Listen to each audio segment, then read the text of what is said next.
This is Words Aptly Spoken, which comes from Proverbs 25:11. The word aptly spoken is like apples of gold in settings of silver. The written word is a precious treasure. We want to preserve written knowledge for God's glory and as an anchor to the history of the church and its classical conversations. We hope to encourage the reading of words and of the word. So welcome to Words Aptly Spoken, where Jennifer Courtney, Timothy Knotts, and I discuss books from the Classical Conversations curated curriculum. Today is Wednesday, June 12th, 2024, and I'm Lee Bortons. And today we have with us Brittany Lewis and Kelly Wilt. They're both curriculum developers for Classical Conversations Multimedia since Jennifer is on vacation. So Timothy's going to take the lead. Timothy, why don't you tell us about this month's shows? Yeah, thanks, Lee. This month, we're going to be looking at parent resources across the Challenge program. And so last week, we discussed the tour guide Introduction to Debate, and not just how students use it, but how parents can make use of it too. Today, we'll be looking at The Fallacy Detective by Nathaniel and Hans Bludorn. Next week, we will look at the Consequences of Ideas by R.C. Sproul, which is just a fantastic little book. And on June 26th, we'll be looking at Notes from the Tilt-A-Whirl by N.D. Wilson. Thanks. This is a good month. It's a good summer month. We're out of a full school mode, so we can do a little hard thinking. So you can access all of our past episodes on my YouTube channel. It's at Lee Bortons, or you can go to my website, leebortons.com, where we have both the 2023 archive of Words Aptly Spoken, as well as the 2024 past episodes and information about the upcoming episodes for the rest of this year, as well as links to where you can buy the books that we discuss each week. So thanks for just viewing and listening, and I'm so glad so many of you are here to talk about these books with me because they're my favorites. Great. So we'll get started. And Lee, Jennifer always asks the same question. She's not here, but I'll ask it for her. Why is the Fallacy Detective in the CC curriculum? Well, and one reason that's in is it's just a fun book. And we're trying to introduce these 12 to 14-year-old age group into the classical model and, point them down the road to being rhetoricians. And the Bludorns are longtime homeschoolers who wrote The Fallacy Detective over 15 years ago. And it's a fun book. It's a good way to introduce young minds to thinking clearly. One of the examples they have on their book promotion site is a cloud is 90% water, a watermelon is 90% water. Therefore, since a plane can fly through a cloud, a plane can fly through a watermelon.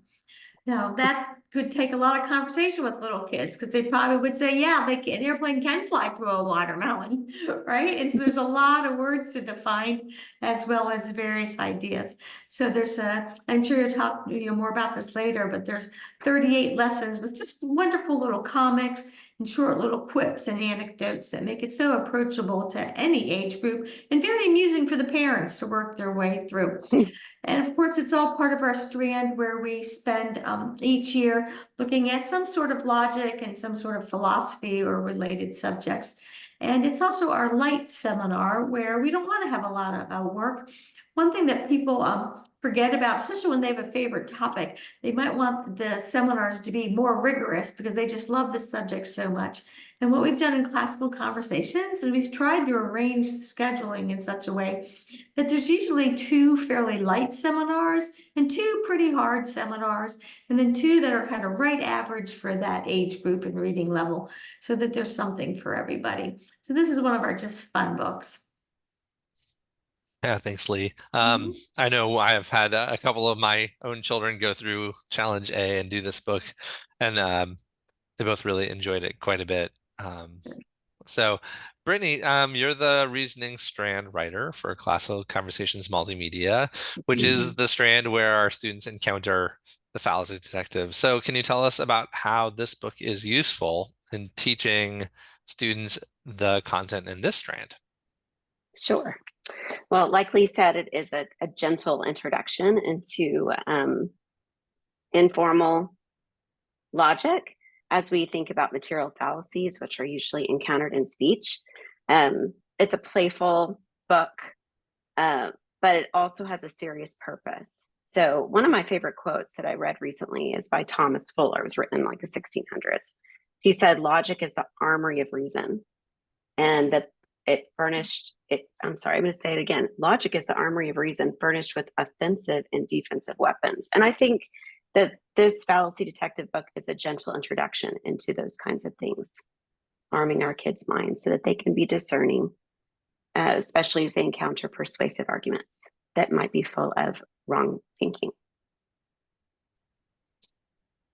Yeah, lots of opportunity to encounter wrong thinking all around us, and not just in the broader society, but even in our homes and in our own thinking. And I think we'll read a little bit more about that from the book itself later. But Kelly, so our month's worth of reading this month has included books that we do use with our students. So our Challenge A students do the fallacy detective work themselves for Challenge A. But this month, we're trying to also look at these books through the lens of how a parent would use these, and not just sort of handing them off to a student, say, here, do this. Hopefully we don't do that with almost anything that we do as classical home educators, but particularly with this book, I know you did this with your kids. And so how can this fallacy detective book be used by parents with their children, or to supplement conversations with their children, rather than just handing it on to them and asking them to work through the problems? Well, Tim, like Lee, I have a very deep and abiding love for this unassuming little book with a cartoon detective dog on the front cover. It is a wonderful introduction for parents in the Challenge program. And I think, thinking back on our homeschool journey, I was mistaken in thinking that our eldest was the first challenge student in our family. Actually, I needed to be the first challenge student in our family. And so I have strong memories of, getting all of our books together, and we had our book stack, and I'm going through, and I remember looking at this book and thinking, this book doesn't look that difficult. And so I remember telling him, let's just sit together and let's just read this together. And one of the things that it revealed to me, Tim, was that my own education had been insufficient, and that I was arming a child with wisdom to be able to reason soundly, and I did not have that wisdom myself. And so we actually sat down and worked through the book together. And the book is delightful because it actually sequences the fallacies and builds on them, similarly to IEW when you think about easy plus one. And so it was never too rigorous for us. It was instead vigorous for us and life-giving, because we had some humorous conversations along the way, because we sat and did this together. So this was probably my introduction to being the first challenge student in our family myself. And I would recommend it to any parent. The sections are not very long, but they are wonderful conversation starters for you to experience with your family. I polled all three of my children prior to this book club, and all three of them are in different parts of the challenge program or have graduated, and they all expressed very fond memories of our time sitting together and reading together. So I would recommend that to any challenge parent. Take the time and do it together. You'll benefit from it, particularly if you are a first generation homeschooler and were not classically educated yourself.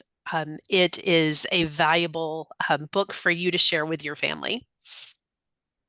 Yeah, Lee or Brittany, did either of you do any study in logic when you were in school?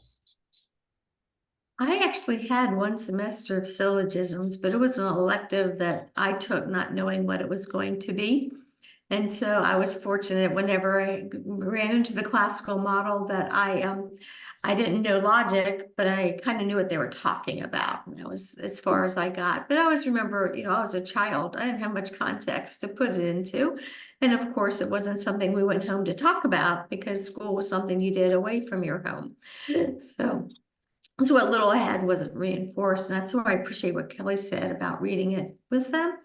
Another suggestion I have for books like this, that you might be struggling with yourself, is just keep it in the car. And while you're waiting on your kids at their various activities, picking them up, again, it's a short little book, peruse that chapter yourself. And then on the way home, throw it in the back seat and talk to them about the book, maybe rather than reading it. And then they can, when they go to read it, you've set them up for what you think is important in the chapter.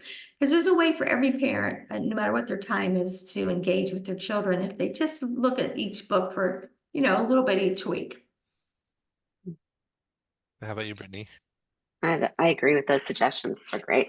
I took one formal logic class in college as part of my studies of philosophy.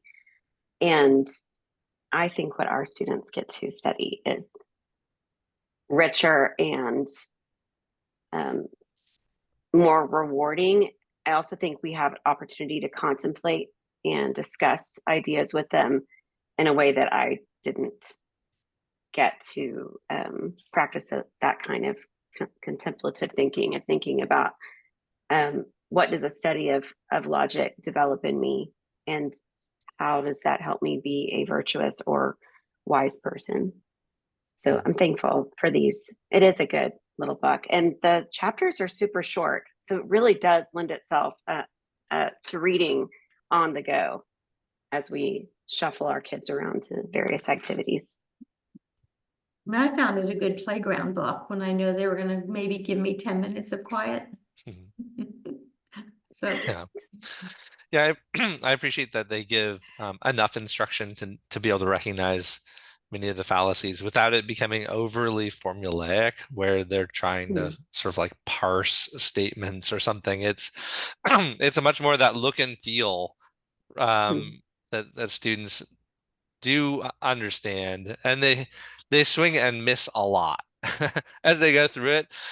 but that pattern of thinking about things as either right or wrong, logical or illogical, true or false, right? And that those aren't always exactly the same things, but that they have a related nature is really helpful. So all right, so last week we started talking about how we equip our children to argue well.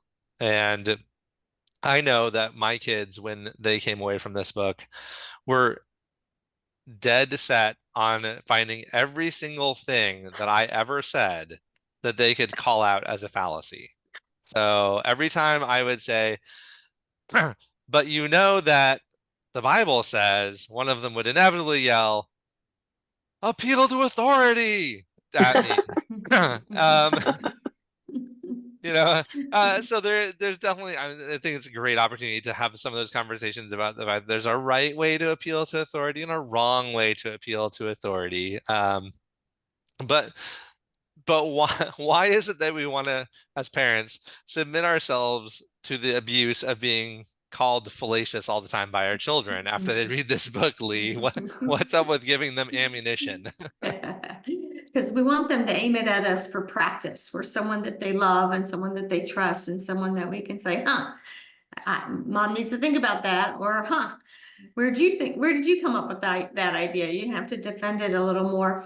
And the other thing that it does by arming them with this semester of these fallacies is it's a great way to introduce them to the 5 common topics, because almost all the fallacies fall into one of the 5 common topics. So for instance, the one you just gave an example was authority, testimony. Where'd you get your ideas from? I just had a conversation this past week with an adult who just totally disagrees with me on a subject, and we very agreeably disagree. And they concluded with something very smart. They said, we both have just different resources that we're getting our ideas from. And I thought afterwards, but you can't tell me who they are. So you need to go one more step and be able to tell me that it's not just something you heard or it's popular with the Republican Party. It should be more than that. You should be able to pinpoint original source documents, which once again is part of the classical approach to education. And then being able to describe not just the academic background of your authorities, but also how they use that expertise they so-called have, and who's paying them. What's the economics behind this expertise? So these are all big subjects that come up when we work on debate, like we talked about last week. But you can begin this conversation with 12 and 13-year-olds with these comics and cartoons, and it's very fun because here's the thing about classical education. usually the adults in the room know where they're taking the children. So we can put up with a little bit of nonsense from them when we see that they're actually practicing something that they'll need later. Yeah. I mean, I remember my parents, we didn't do a book like this, but there were things that they would say that would echo some of the ideas that you would talk about in this book. Like, when you say, well, but all my friends are whatever. And they'd say, well, if all your friends were jumping off a cliff, would you do that too? Right. And just like, you have that idea of that, the undermining of a false appeal, by pointing out its error, or in this case, ridiculousness. And so I think this book does give a great array of things, some of which some students won't connect with because they're just outside their common experience, and other things that really will connect. And so hopefully, provide some great opportunity for conversation. And I do love it, Lee, that you pointed out that sometimes you have to stop and say, oh, maybe my student has something valid in their complaint about what I've just said, and I do need to stop and think whether I'm right, and if I am, how can I either explain that to my student or show them that what they thought was wrong isn't wrong. Yeah, generally when they're speaking off the cuff or have an opinion, or they're going about their day and you hear them say something, they're like, boy, that was inappropriate, or where'd that come from? You just go look in the mirror. They're probably mimicking you. And so that's why I love that Kelly said she was the first challenge student, that we all, are sinners who fall short. And of course, that brings us right to comparison. What are we falling short of? The glory of God, not the glory of the A or the school down the street or what the university expects, but the glory of God. And that's our comparison.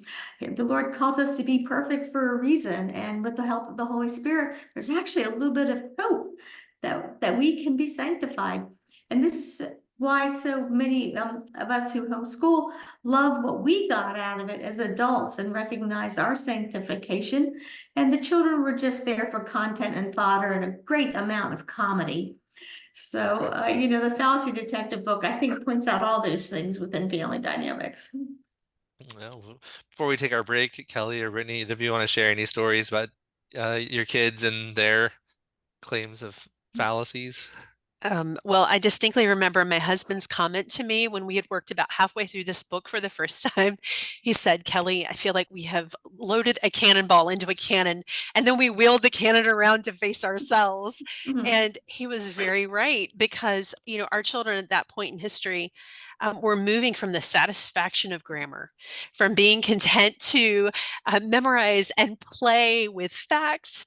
And they were, to put it lightly, sassy and dialectic. And I think this book just comes at the perfect time to harness that joy for them as they move from one delight into the next, which, as Lee has already alluded to, may not always be delightful for us as parents, but is certainly refining. Brittany, what about you? I agree with you. You said sassy. I was thinking pert, like the pert, reference that we have to students at this age when they are really ready to argue and constantly trying to find you out and poking at things. It's a great opportunity to wrestle. And this is a good, gentle wrestling. It's also really timely for us this year in particular, as we have a presidential election in the United States. There should be some good debates. So it'd be a great opportunity to practice together, listening to politicians or advertisers or wherever you encounter any kind of persuasive argument, and practice identifying some of these fallacies so that hopefully we can detect them in ourselves too, not just in others. But more than anything, I'm sorry. No, go ahead. More than anything. I really think that one of the benefits of this book is that it teaches us to listen. I mean, the students are motivated to listen. I like it that all of a sudden they're asking us questions as their parents, because it means they really are listening to what we're saying and they really are considering it. Yeah, I was going to say, I thought you were done, so I apologize. No, the thing that's so good about having these conversations with you guys is that you love homeschooling not because of what it does for your children, but also what it does for your entire family and even your own souls. And the old King James Old Testament talks about raising children with fat souls, and that fatness overflows so that it's not going to great to have at the family time for discussions and to have teachable moments for our children. But I think what we get out of it the most is the teachable moments for ourselves, so that it just pours out of us as we spend time walking and talking and eating with our children. And that's what really homeschooling is about.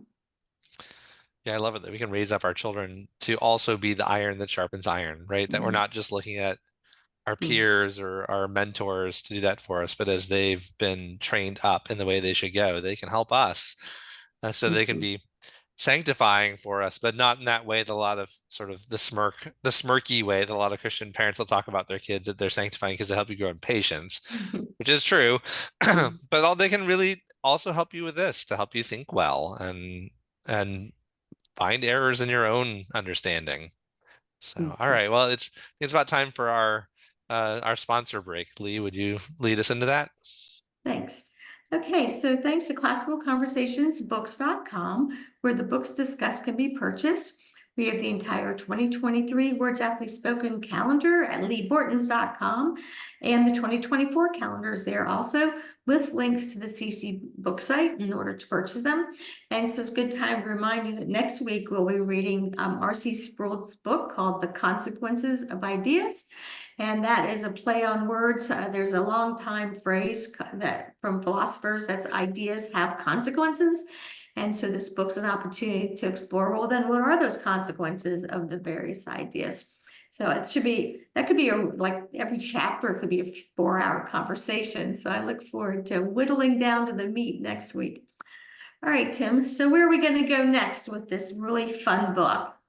All right. Well, in the second half of our show, we like to not just talk about the book, but talk sort of from the book as much as we can. So this book starts off a little bit different than a lot of things that we're usually familiar with. A lot of the TV shows, true crime is a huge genre right now, and that's not a new thing because you have all those shows all the way back to the 90s with Law and Order and the CSI shows that were all sort of ripped from the headlines, right? They take a story, they might sensationalize it or then condense it or massage it to make it a little more photogenic for TV. But they always started off with the disclaimer that any resemblance to real life events or real people was purely coincidental, which of course we know isn't true, but they did it for legal reasons to avoid getting sued for slander or libel. But the Blue Dorns, when they start off this fallacy detective book, they have right up in the front matter a little statement that says, any resemblance in this book to any person, place, or thing, living or dead, just might be on purpose. I love that. I think it's a lovely little twist on your typical thing. So what is it about that is so funny and delightful for us? And what does it reveal to us about the purpose that they have in writing this book?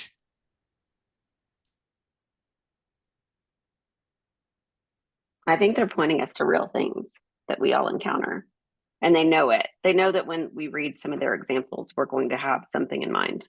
And a conversation we've had, or an instance where someone was trying to persuade us, or something we've seen in advertising or politics. I think aside from that too, they are demonstrating to us that we need to reason winsomely and with grace. And, as we are winning others to our opinion, that it has to be done in love. And so immediately the Blue Dorns win you over with their winsomeness right from the very start and set a really good tone for the entire book. I think harkening back to Brittany's comment about upcoming political debates, quite often we will see those devolve into personal attacks of the opponent rather than a discussion of the issues.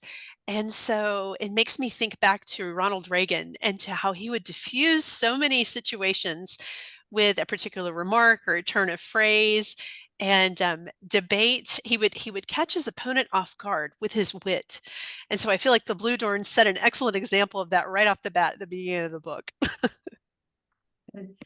Well, and then that list of nouns, living or dead, shows that there's nothing out of bounds as far as the things that you could encounter fallacies or true ideas from. And then, of course, the funny part is it sounds familiar, but you get that surprise ending, which all jokes are kind of a play on words in some sense. So once again, that's what we see here. Just might be on purpose. Yeah. And I like that this little one sentence introduction tells you that they want you to make connections, right? That this book isn't sort of a self-contained little unit that has everything in it that you should be thinking about in the way of fallacies, but that their examples, their prompts should make you make connections with things in real life, present or past. And of course, Charlotte Mason, right? So that the whole purpose of education was to understand relationships, and I think this is a good book to help do that. That we we give them these tiny snippets of examples, and their brains generate relationships to other things that they've heard or they've seen or a friend told them or a TV show they saw, and that helps to really build the strength of that network of understanding of fallacies. I think it gives them also alternatives. They're probably not going to be able to do this right away, but there are kids, usually pretty funny. They might be able to, but things like when you were talking about the one that, is the typical, Tim, if everybody jumped off the cliff, if all your friends jumped off a cliff, would you follow them?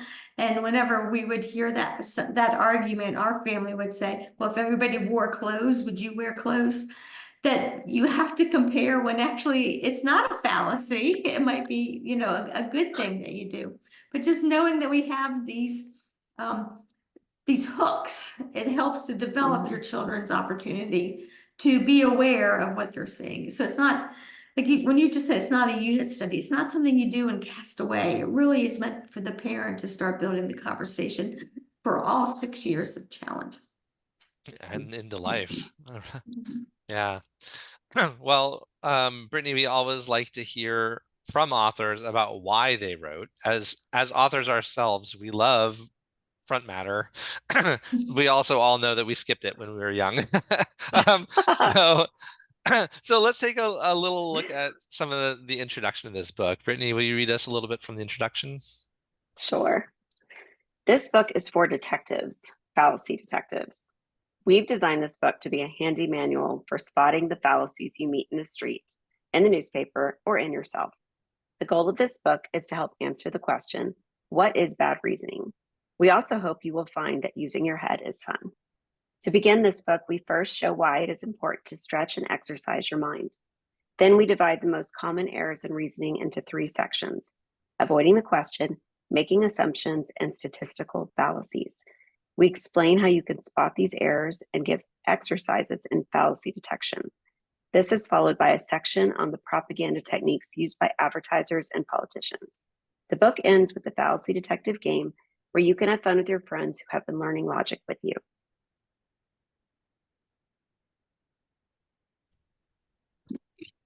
So what do we see here about the view of this book that the Blue Dorans have? Well, they do. Okay. You go ahead, please. Well, so they do position it with a negative question. What is bad reasoning? Because really our aim is to help our children to have good reasoning, but the word fallacy just by itself tells us, but first we're going to spot something. It's not good. Yeah, I agree. I love that they point out that there's an opportunity to realize that using your head is fun. If you do have these tools in your head, you can walk around, you are constantly entertained. You can be holding up whatever anyone says to you or what you hear or read anywhere and thinking about whether it follows, whether the argument is a good one or not. As a lover of Agatha Christie, I love the metaphor of being a detective because it alludes to the fact that truth has to be discovered and uncovered, and it's not simply lying around waiting to be seen. It needs to be parsed out, and yet they say, we hope you will find that using your head is fun. It is fun. It's the way that God designed us, and we delight in it because it's our design. I also like the structure that they lay out in the introduction, by sorting the different types of errors into groups. I think that's helpful for students and for parents.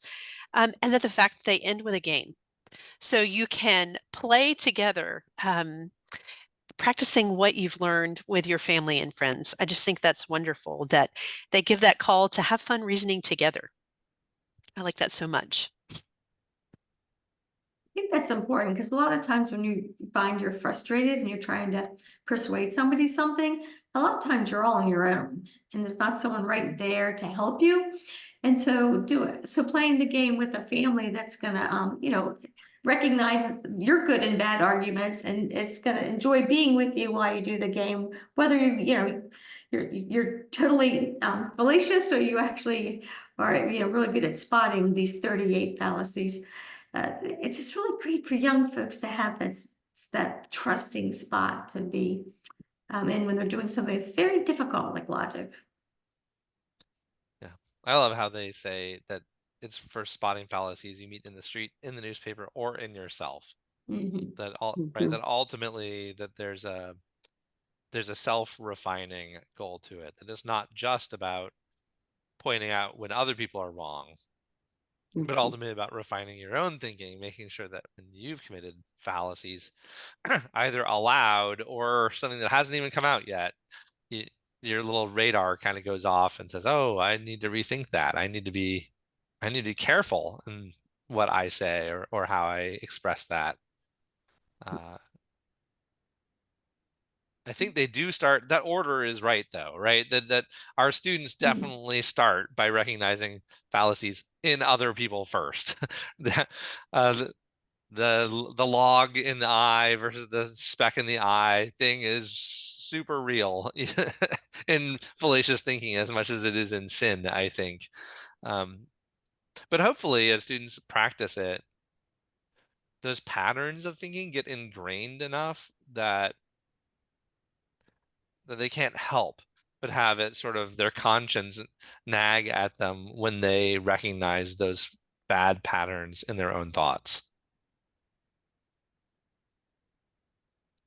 I want to talk a little bit too about those 5 common topics again, because a lot of times when you're in an argument, you find out that the fallacy comes from our terms weren't defined well enough. We were maybe even talking past each other and could have agreed, or we're making bad comparisons, or that you talked about, Tim, the relations that are shown within the book, your circumstances. We have that in the math map where circumstances actually changes the math fact. So obviously it's going to change some logic facts sometimes too. And then, of course, we talked a lot about authority. So for a parent who looks at this and goes, wait a minute, there's 38 of them, that's too many. Try to lump them into these 3 that they talked about, and then maybe pick 1 or 2 of those for each of the 5. And over time, you'll be able to have a personal library of your favorite ones to just pay attention to. We're not going to get them all right all the time, but it gives you a beginning spot. Yeah, probably the first one that a lot of children call out before they even study this book is when mom or dad says, "Because I said so." And they bridle against that, right? They don't like to be told that, but the circumstance is such that that's not a fallacy. They just, but it sounds like one. It feels like one to them, because for almost anybody else to say that, it would be. So that's good, right? That you have that circumstantial analysis that goes along with it. Yeah, that's good. Because the thing is, you do want your children to know by the tone of your voice. There are sometimes when I say jump, you say how high, yet you're in danger. And I don't have time to explain it to you right now. You need to do whatever that is. But of course, if that's not the situation and you're saying I told because I said so, then you have some work you need to do on your own articulation of how are you parenting? So it just makes us all wiser. Good. All right. Well, so this book is laid out a little bit like a workbook in the sense that it has some scenarios and then a question or questions to answer about the little statements that are given. But these authors had more in mind than just solving little fallacy problems. So Kelly, you read us a little bit more from this introduction? Sure. We recommend that you work through this book in a group of 2 or more people. There is something about multiple people discussing their agreements or disagreements which brings out so much more in the lesson.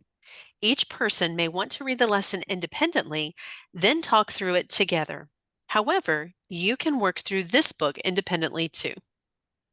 So what is it we gain by reading through the book and trying to solve scenarios together?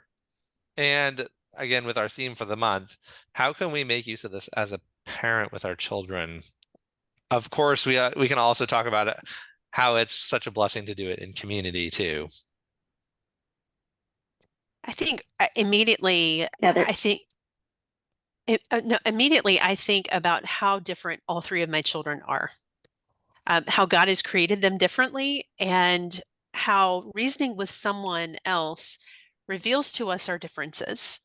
So, I might have a conversation with Lee, and Lee comes to a particular conclusion, but I come to a different conclusion. Well, just like she's already explained, it could be for a number of factors. But if I walk through life assuming that everyone is going to reason the same way that I do, then I'm going to live a life of discouragement and disillusionment because I'm not understanding that different people have different perspectives.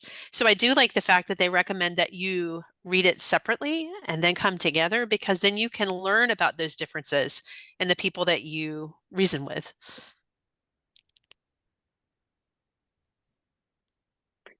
I think also wrestling either at home, like reading this together and working on some of the scenarios together.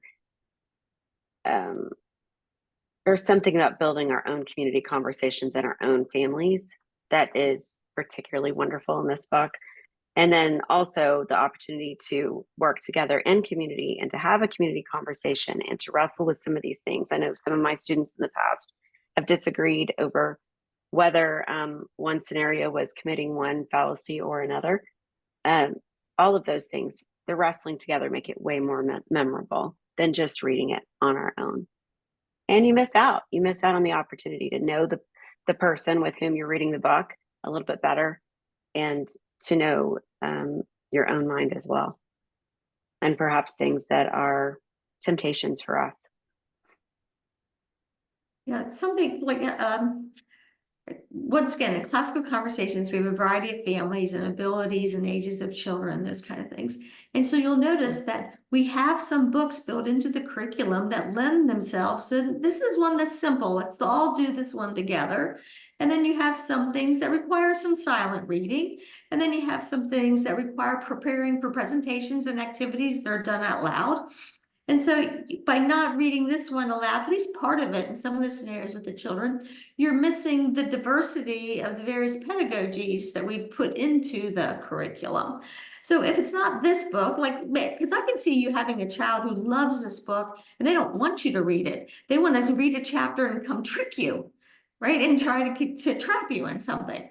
And so it might be that that's the week that you read Little Britches with them instead of this book, right? So there's a balance that comes into place, because I don't want folks to listen to our talks about each of these books, and we try to say the best use of each of them and why we love them so much.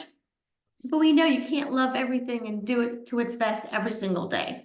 And so so enjoy it without, if your children enjoy it without you, just make sure you're spending some time having good conversations about real life and its fallacies. It might be it's more from a devotion or Bible study that you get these ideas and that you talk about them as a family. And this just reinforces through the comics and the scenarios what you've been teaching them in scripture. Yeah. Yeah, that's good, Lee. I had definitely my second born, he would get up very early in the morning and do this right away before anyone else was awake in the house, most of the time. He enjoyed it a lot. He just wanted to go and do it on his own. He didn't really want to talk about it very much, but it was worth it to go through and pick out one or two out of the book for us to talk about with him. So we wouldn't go through the whole chapter together, but we might pick one or two examples, especially ones where we've seen it as something that we know he has encountered at some point lately, or something that's going on in the world around us that we want him to be especially aware of. Then we can make use of those examples to have a broader conversation about life and reasoning. Well, because this is sort of workbooky and has a lot of different sections to it, it's not like we can take a broad swath of it to interact with the way we might with a novel or something. But I did want to read a couple of little examples from the book so that our book club members can get a hint of what it's like, and if they don't have the book yet, maybe they'll be inspired to get it. So I'm going to read just a couple of them. This one is from the chapter on avoiding the question, beginning on page 71. And so the prompt is, what form of bad reasoning, if any, do you find in the following examples? And so this is the first one. Bert says, I've been learning about the Second World War lately. I found that America provoked Japan into attacking Pearl Harbor. I don't think that was the right thing for us to do. Jenny responds, oh, so you're now taking the side of the Axis? Do you think Germany and Japan were right to do what they did? What kind of fallacious thinking do you hear in there?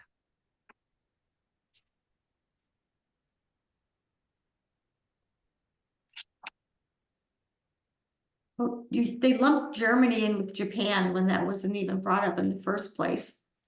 So they're expanding. They're probably expanding to what they know or have a reference for, and they probably don't really know as much about Japan. But I don't know if there's an actual title, Tim. I don't know what the title of it is. That's fine. We're not here today to practice exactly the naming, but just engaging with the ideas a little bit. And this is good because some parents won't have done all the work through the book either, but we can still talk about the ideas and the examples with our kids, and they've probably written an answer. So if you don't know the answer, you can always ask them, well, why did you say it was that? Or even ask them, so how did the United States provoke Japan? What are you thinking about? Yep. Yeah, or is it fair to just throw the other person under the bus and say, oh, you're just joining with the bad guys, huh? Yeah. We see that a lot, right? This is so redolent in politics today is, oh, well, if you don't agree with me on this point, then you must be with those bad guys, whoever the bad guys are. All right, so Tim, here's another. Oh, go ahead, Kelly. Tim, I was going to say, as you're reading and I'm looking through the book, I'm having all of these flashbacks to family memories as we worked through this. And one of the things that I did as a younger homeschooling mom was I thought it would be fun to find candies associated with all the fallacies and then to have them in our kitchen. And when the kids found one in nature, they could come to me with that and I would give them a piece of candy. And I quickly realized that my daughter loves Swedish fish because that was what we chose for red herrings. And so we would be sitting at the table and having a conversation, and she would just say some random fact, and then she would hold her hand out, red herring. So I'm remembering straw man, which is this argument. I remember we chose pixie sticks for that because they look like straws. But after a few unsuccessful dental visits, I think we discontinued that practice. Yeah, good. So yeah, there's all kinds of good examples in here. Some very pertinent to sort of historical events like that one, or I love this one because it's self-referential. This new book, The Fallacy Detective, must be a very popular book. It has been on the bestseller list for 9 months. And some students might be quick to say, oh, that's a appeal to the masses, appeal to the people, right? It's a popular opinion, therefore it's a fallacy. But in reality, if it's been on the bestseller list for 9 months, isn't it a very popular book, sort of by definition? And so in reality, there's no fallacy in that statement at all. And so trying to help students see that it's not just quick label every statement a fallacy of whatever kind you can, but sometimes you have to stop and think like, no, this is a valid statement. It's not a fallacy at all. The other thing is that word popular, but I think to this day, the #1 book purchased ever is the Bible. And so it's popular in sales, but is it popular in being read? Yeah. Yeah, lots of good questions. Tim, I think you have a really great point that throughout, it's very easy for you to look at some of them and think, oh, it has to be this.